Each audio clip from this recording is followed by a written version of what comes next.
Baik, Assalamualaikum warahmatullahi wabarakatuh. Pada pertemuan kali ini kita akan membahas tugas strategi dan media pembelajaran bidang studi akuntansi mengenai aplikasi pengelola angka atau spreadsheet dan komputerisasi akuntansi. Yang terhormat dosen pengampu mata kuliah, Pak Sahade SPD MPD. Selanjutnya yaitu kita menuju ke profil pribadi saya. Perkenalkan, saya Kirana Az-Zahra dengan NIM 21090250014, jurusan Pendidikan Akuntansi kelas B, mata kuliah Strategi dan Media Pembelajaran bidang studi akuntansi, Fakultas Ekonomi dan Bisnis, Universitas Negeri Makassar. Selanjutnya yaitu fungsi dan formula finansial. Pada pertemuan kali ini yaitu kita membahas mengenai fungsi dan formula finansial pada aplikasi pengelola angka atau spreadsheet. Next, kompetensi inti dari pembelajaran kita kali ini yaitu memahami, menganalisis, dan mengevaluasi, menerapkan tentang pengetahuan faktual, konseptual, operasional dasar, dan metakognitif sesuai dengan bidang dan lingkup kerja akuntansi dan keuangan lembaga pada tingkat teknis, spesifik, detail, dan kompleks.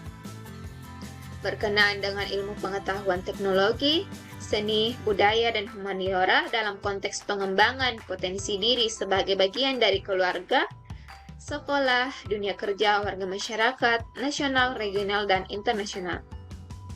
Selanjutnya yaitu kompetensi dasar dari pembelajaran kita kali ini yaitu mengentri data berdasarkan rumus finansial. Indikator pencapaian kompetensi dari pembelajaran kita kali ini yaitu menjelaskan kembali tentang pengertian formula dan fungsi finansial, dan yang kedua yaitu menjelaskan jenis formula dan fungsi finansial. Tujuan pembelajaran dengan menggunakan model pembelajaran daring melalui aplikasi Google Classroom, peserta didik mampu yang pertama yaitu menjelaskan kembali tentang pengertian formula dan fungsi finansial, dan yang kedua yaitu menjelaskan jenis formula dan fungsi finansial. Langsung saja kita ke materi yang pertama yaitu pengertian fungsi finansial. Dapat dilihat pada slide yaitu fungsi finansial. Fungsi finansial merupakan fungsi yang ada dalam Microsoft Excel yang berkaitan dengan keuangan, akuntansi, serta ekonomi. Fungsi finansial Microsoft Excel ini berguna untuk menghitung lebih cepat data-data keuangan yang kita miliki. Dalam aplikasinya, penggunaan fungsi finansial ini dibagi menjadi dua bagian. Yang pertama yaitu future value. Future value di sini merupakan sejumlah nilai tertentu sekarang yang akan dihitung dari berbagai kemungkinan nilai uang di masa yang akan datang pada berbagai tingkat suku bunga dan waktu tertentu. Yang kedua ada present value. Present value ini merupakan sejumlah uang pada masa mendatang di berbagai tingkat bunga yang akan dihitung di masa sekarang. Selanjutnya yaitu jenis-jenis formula dan fungsi finansial.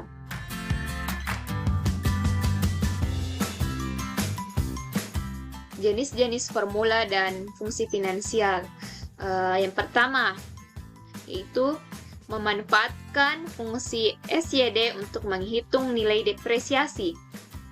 Nah, maksudnya di sini yaitu apabila kita akan menghitung nilai depresiasi suatu investasi, maka akan diperlukan adalah fungsi SYD.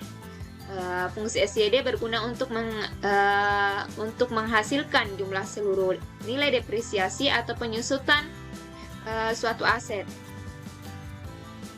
Cara penulisan fungsi SYD di sini yaitu kita menggunakan teksnya.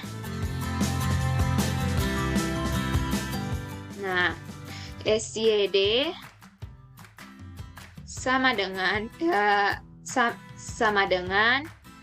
SYD buka kurung cost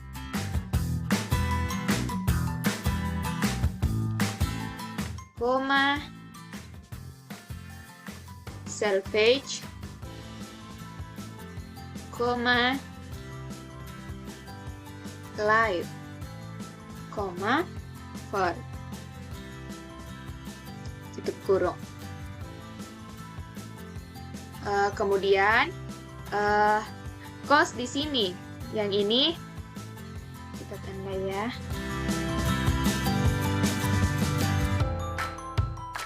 Ini cost. Tidak terlalu belum, kita bisa pilih warnanya. Untuk terang kita pilih warna pink.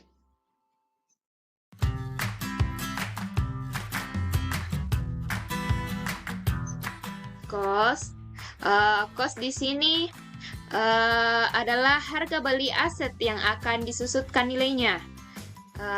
Kemudian salvage adalah nilai akhir atau nilai sisa, atau bisa juga dikatakan sebagai nilai residu setelah penyusutan. Life ini adalah jumlah periode. Jumlah periode selama aset disusutkan nilainya. Kadang-kadang juga dapat disebut dengan istilah usia pakai aset atau masa aset itu digunakan. Kemudian ada per. Ini per ini adalah periode penyusutan di mana satuan waktu yang dipakai harus sama dengan argumen life atau argumen sejumlah periode selama aset tersebut disusutkan nilainya. Kemudian kita lanjut ke poin yang kedua, yaitu memanfaatkan fungsi SLN untuk menghitung nilai straight line depreciation. Nah,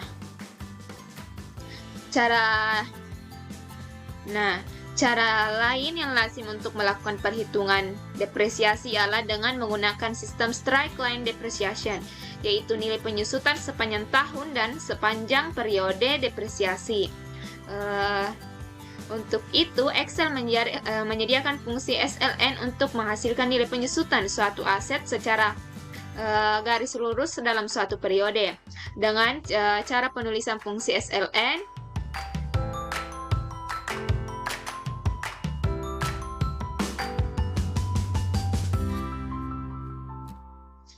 sama dengan SLN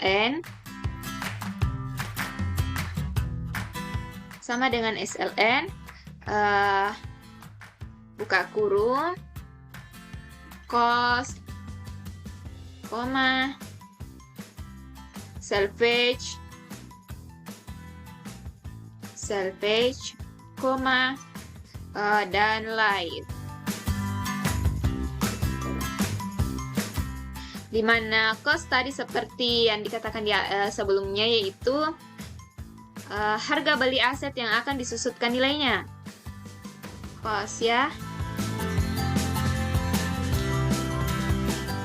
Kemudian untuk salvage di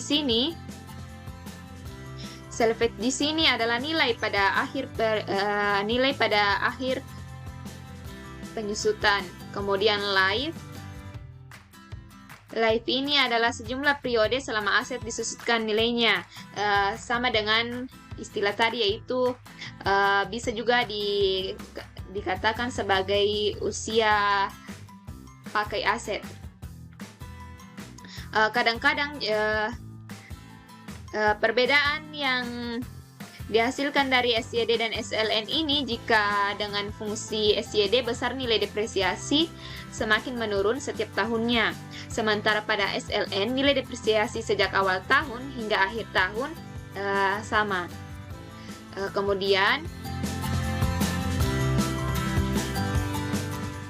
selanjutnya yaitu poin ketiga, yaitu memanfaatkan fungsi present value untuk menentukan nilai investasi. Nah, fungsi present value di sini yaitu berguna untuk menghasilkan present value atau nilai kini dari suatu investasi.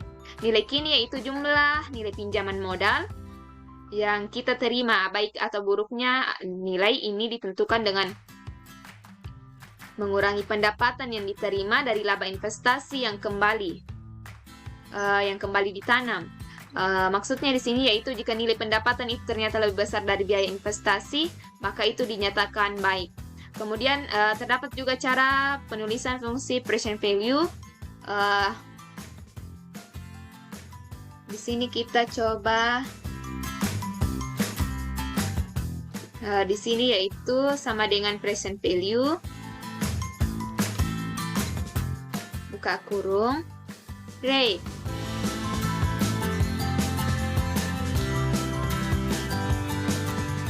NPR, PMT, dan future value atau FV. Ada juga type. Nah, di sini itu ada fungsinya masing-masing dan maksud dari masing-masing penulisannya, di mana rate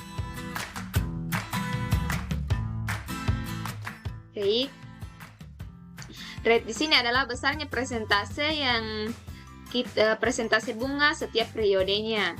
Kemudian NPER atau NPER adalah jumlah periode pengembalian dalam tahun, adalah sejumlah periode dalam tahunan yang kita gunakan. Kemudian ada PMT. PMT ini adalah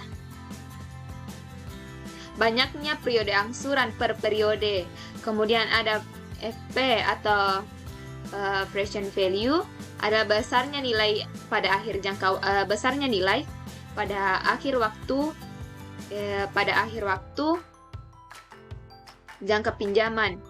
Jika tidak diisi akan dianggap nilainya 0. Pada pinjaman ke bank,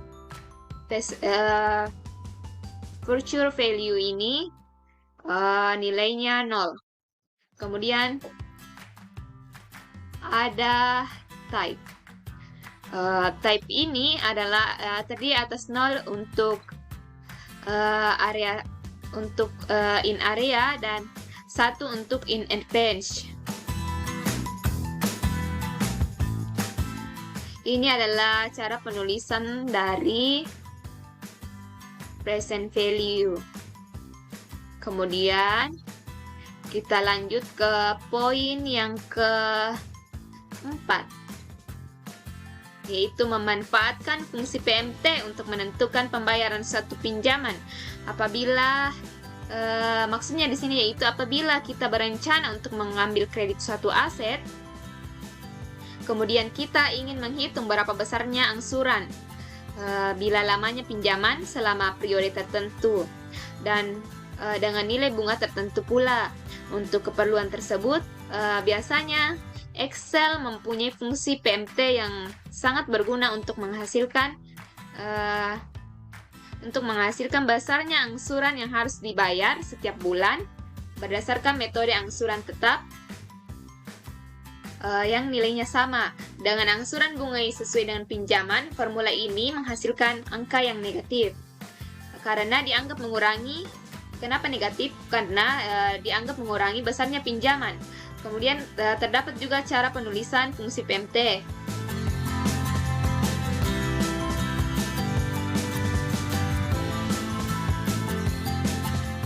Fungsi PMT kemudian sama dengan PMT, besar semua ya, PMT, buka kurung, rate, koma, ada NPR, ada juga present value, kemudian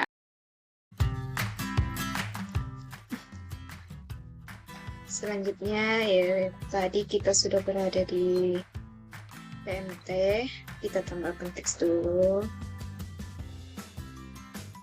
Nah, di sini penulisan PMT, penulisan fungsinya yaitu huruf besar semua ya, PMT sama dengan PMT buka kurung rate, koma, infer, koma, present value, koma, future value, koma, dan type. Oke, di mana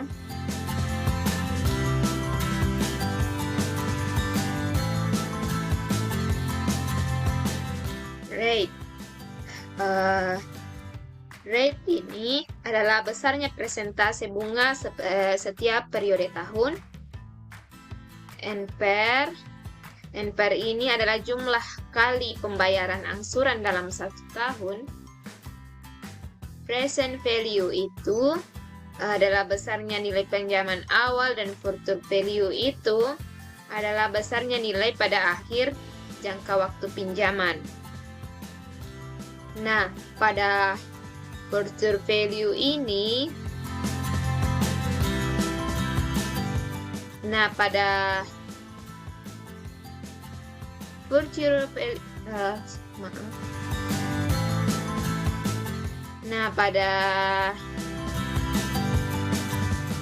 future value ini tidak diisi. Jika future value ini tidak diisi, maka Excel-nya akan menganggap bahwa future value ini adalah 0, sama dengan 0, dan pada pinjaman bank future value-nya itu diisi sama dengan 0. Dan yang terakhir itu ada type, adalah angka 0 atau 1. Ini type atau tipe adalah angka 0 atau 1 di mana untuk angsuran yang type adalah angka 0 atau 1 di mana 1 untuk angsuran yang langsung. Jadi 1 untuk angsuran langsung, dan 0 itu angsuran yang dibayar pada periode setelah pinjaman diterima, atau dikenal dengan in area. Atau kalau 0 itu angsuran yang dibayar pada saat periode pinjaman diterima. Pilihan terakhir ini dapat diisi. Selanjutnya kita lanjut ke poin yang kelima, yaitu memanfaatkan fungsi present value untuk menghitung nilai yang akan datang dari suatu investasi. Nah, jika kita memiliki suatu investasi yang dipinjam di bank, kemudian kita ingin menghitung berapakah bunga,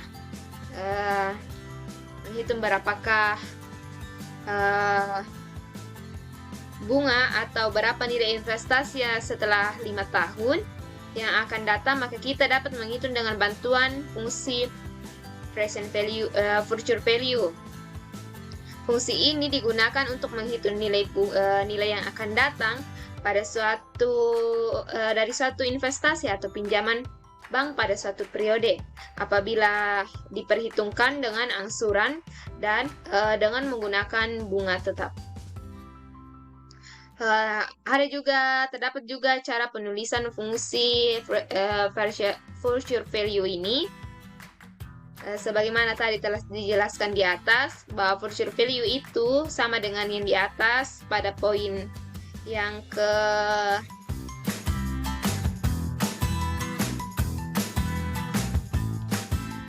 maaf, belum ada ya.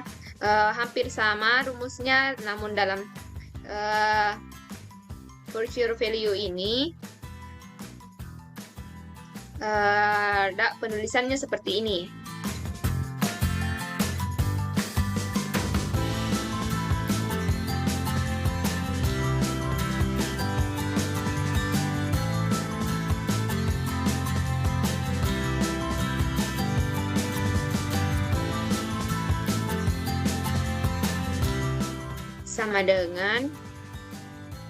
sama dengan procedure value buka kurung rate, ada inver, ada juga PMT, ada juga type. Sama seperti di atas, fungsinya tadi di mana, kita ulangi di mana rate itu atau rate itu, rate di mana rate ini adalah besarnya presentase suku bunga setiap periode. NPR ada jumlah berapa kali pembayaran angsuran dalam 1 tahun. PMT adalah besarnya angsuran setiap periode, dan type adalah angka 0 atau 1 di mana angsuran berlangsung pada saat pembayaran diterima. Kemudian ada kita lanjut ke poin ke-6, yaitu fungsi rate atau fungsi rate, di mana fungsi rate ini digunakan untuk menghitung besarnya bunga dari suatu pinjaman atau investasi. Ada juga rumus untuk fungsi ini, yaitu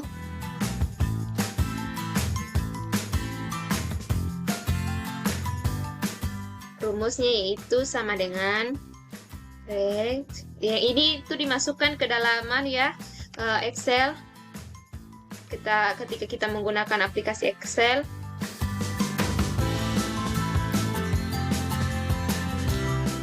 Namun jika salah penulisan itu biasa muncul kata value. Maka hati-hati dalam penulisan rumus dalam Microsoft Excel.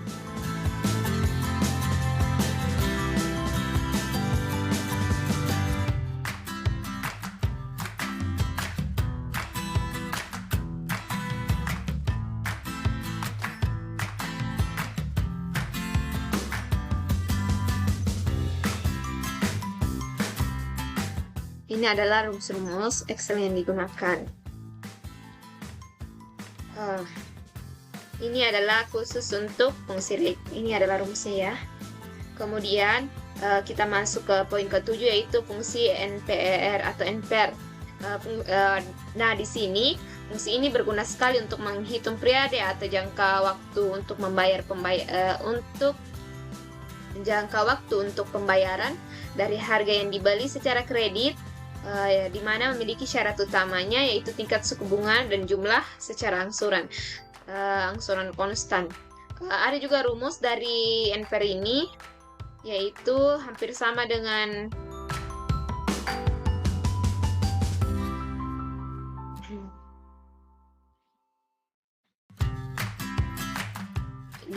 rumusnya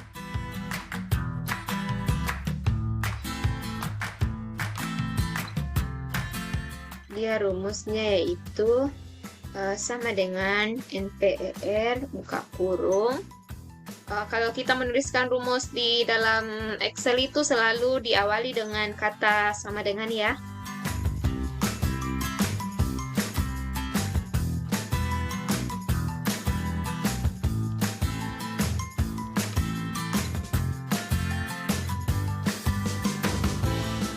Penulisan titik koma dalam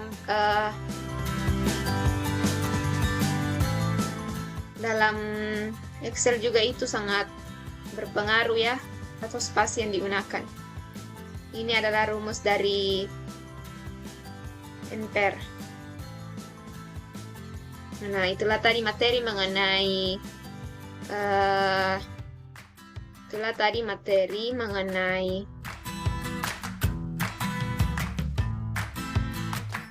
fungsi dan formula finansial. Nah, selanjutnya kita lanjut.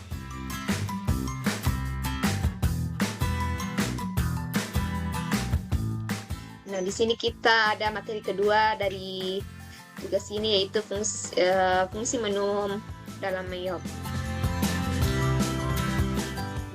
Di sini itu merupakan materi dari komputerisasi akuntansi. Next, nah di sini ada kompetensi intinya juga, di mana kita diharapkan atau peserta didik itu diharapkan memahami dan menerapkan pengetahuan faktual, konseptual, prosedural, dan metakognitif berdasarkan rasa ingin tahu tentang ilmu pengetahuan, teknologi, seni, budaya, dan humaniora dalam wawasan kemanusiaan, kebangsaan, kenegaraan, dan peradaban terkait penyebab atau fenomena dan kejadian dalam bidang kerja yang spesifik untuk memecahkan masalah. Selanjutnya, kompetensi dasar. Nah, dalam kompetensi dasar yang diwajibkan untuk peserta didik mampu memahami yaitu fungsi dan kegunaan halaman utama serta fitur utama yang terdapat dalam aplikasi Mayop. Dalam pemahaman ini ada kita belajar tentang komputerisasi akuntansi atau Mayop. Next. Indikator pencapaian kompetensi dalam pembelajaran kali ini yaitu yang pertama yaitu menjelaskan fungsi menu awal pada aplikasi Mayop. Yang kedua yaitu menjelaskan fungsi fitur-fitur yang terdapat dalam aplikasi Mayop. Tujuan pembelajaran dibuatnya materi Mayop ini yaitu yang pertama agar peserta didik mampu mengetahui atau memahami fungsi menu awal. Nah, di sini kita dituntut untuk memahami fungsi menu awal pada aplikasi Mayop. Yang kedua, agar peserta didik mampu memahami atau mengetahui fungsi fitur-fitur yang terdapat dalam aplikasi Mayop. Nah, kita langsung saja ke materi awal, yaitu fungsi menu awal pada aplikasi Mayop. Sebelumnya ketika kita sudah menginstal aplikasi Mayop ini akan muncul tampilan ini pada halaman utama, di mana 5 layar ini memiliki fungsi tertentu. Ada Open, Create, Explore, What's New, dan Exit. Di mana Open ini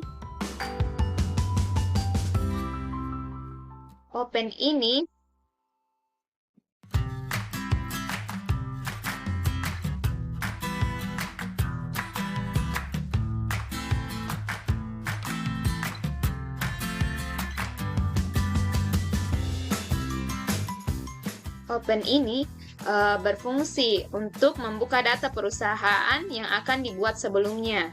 Jadi data-data perusahaan yang sudah kita buat pada aplikasi Mayop sebelumnya itu dapat dilihat pada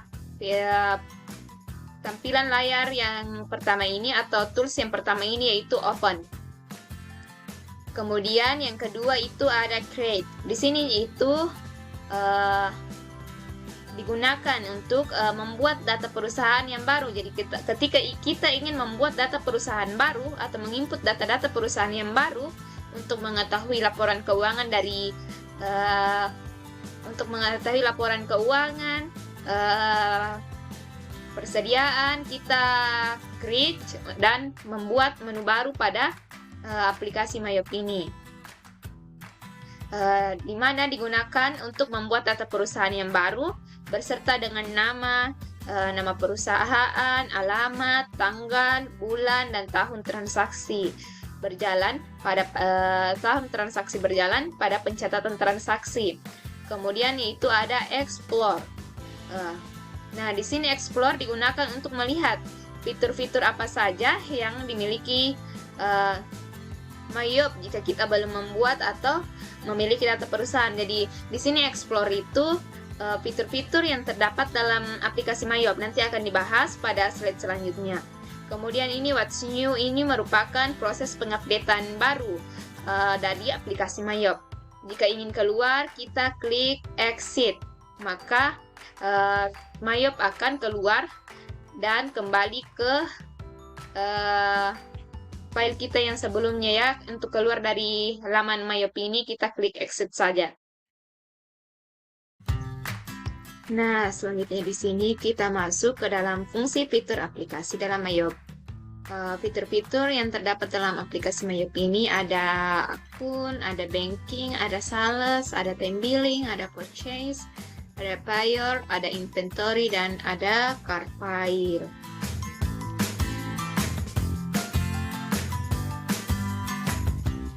Langsung saja, semua ini memiliki fungsi dari tools masing-masing ini. Yang pertama yaitu accounts. Accounts ini akan sering dipakai oleh bagian accounting. Beberapa fitur yang disediakan oleh akun ini ada akun list yang digunakan untuk mengendalikan perusahaan. Biasanya perusahaan telah menetapkan target suatu jumlah tertentu yang disebut dengan anggaran, maka akun list digunakan untuk membuat anggaran jumlah suatu akun pada suatu periode ke depan. Yang kedua ada journal entry untuk bisa mengisi form.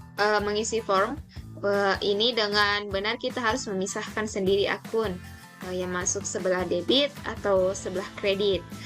Selain itu, akun juga menentukan akun yang berpengaruh terhadap sisi tersebut adalah akun dengan nama dan ada dengan tipenya. Oleh sebab itu, yang biasanya mengisikan form ini adalah yang di bagian accounting. Kemudian yaitu kita sedang membahas mengenai akun. Selanjutnya itu ke banking.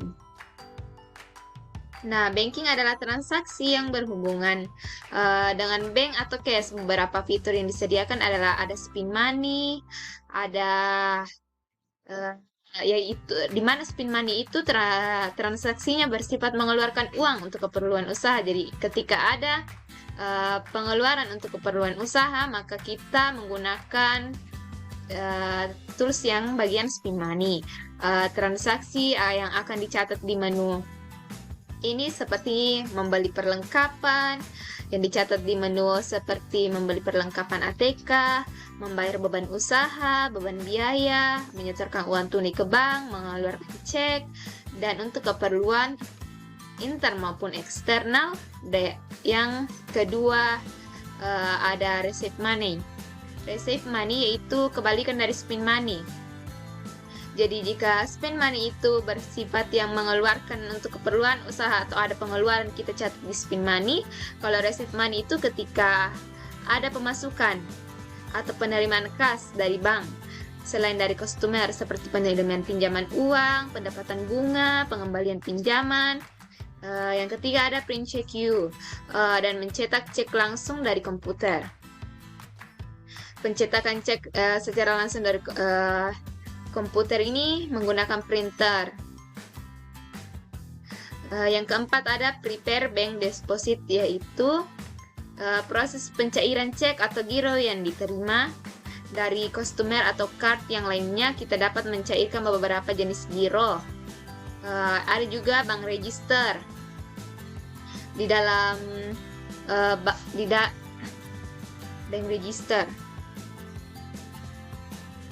Nah, ada juga akun rekonsiliasi akun, yaitu rekonsiliasi bank yang dilakukan secara manual, dapat juga dilakukan dalam aplikasi Mayup ini. Yang ketiga yaitu ada sales. Kita tadi sudah menjelaskan akun, banking, kemudian kita masuk ke sales. Di sales ini adalah proses terjadinya penjualan. Nah, dari ruang lingkup tentang penjualan serta laporan yang dapat dianalisis disajikan dengan berhubungan dengan penjualan dan piutang dagang. Beberapa fitur yang disediakan ada sales quote untuk menerima permohonan. Transaksi ini tidak akan menyebabkan jurnal accounting yang kedua di order. Yang ketiga itu, yang kedua ada order, yang ketiga ada sales return atau pengembalian penjualan.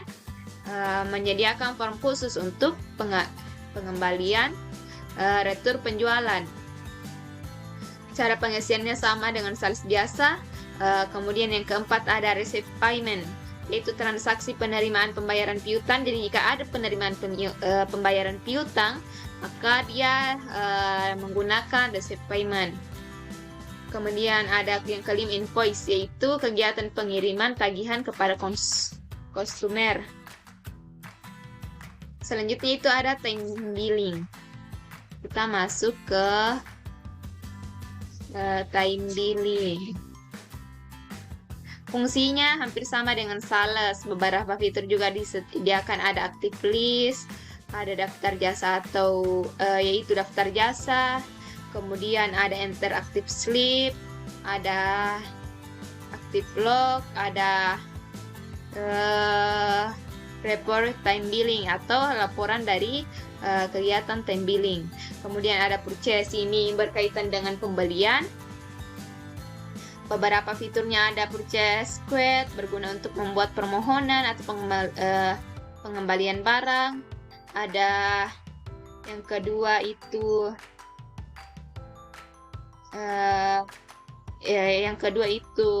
bill, kegiatan memasukkan tagihan. Jika ada tagihan yang diterima itu masuk di bill. Yang keempat itu ada pay bill atau pembayaran utang. Kita sudah purchase. Kemudian ada inventory.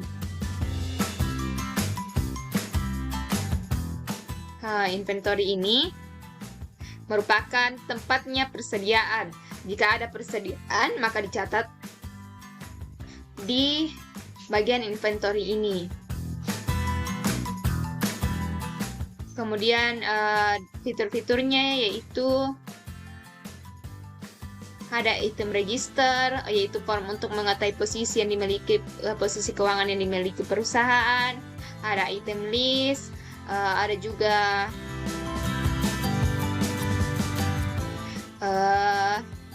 count inventory, ada set item price, dan ada transfer inventory, yaitu memindahkan suatu barang yang menjadikannya barang baru dengan kuantitas yang baru. Kemudian ada card file atau kartu file, itu yang dimana ini diisi ketika ada kumpulan data dari supplier, employee, dan ataupun personal. Kemudian ada payroll. Payroll ini ada sistem pengupahan yang berlaku di Indonesia, khususnya dalam hal perhitungan pajak penghasilan. Ketika ada pajak penghasilan ini kan ketika ada pajak itu pasti ada waktunya. Jadi perhitungan standar menggunakan juga perhitungan standarnya secara berbeda-beda. Ada karyawan yang menggunakan perhitungan standar Australia, maka menu yang digunakan itu menu payroll yang telah disediakan oleh Mayop. Namun itu tidak dapat diaplikasikan di Indonesia karena aplikasi ini tersebut dibuat dari luar negeri, namun dapat digunakan oleh masyarakat Indonesia.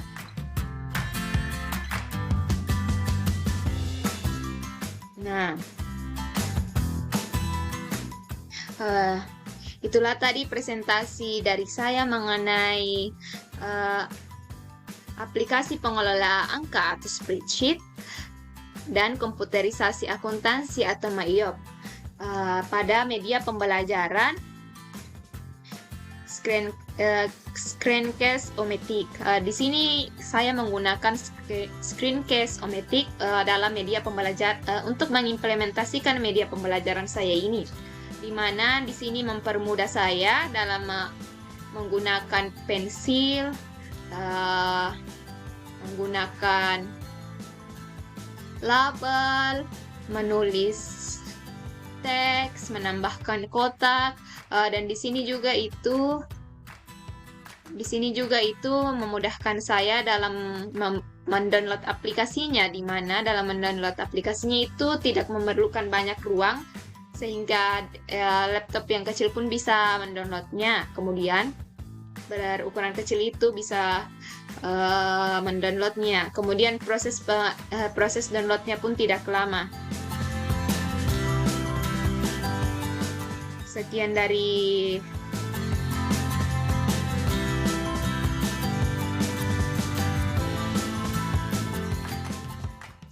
dari saya, Hirul Kalam. Wabillahi taufiq wal hidayah. Wassalamualaikum warahmatullahi wabarakatuh.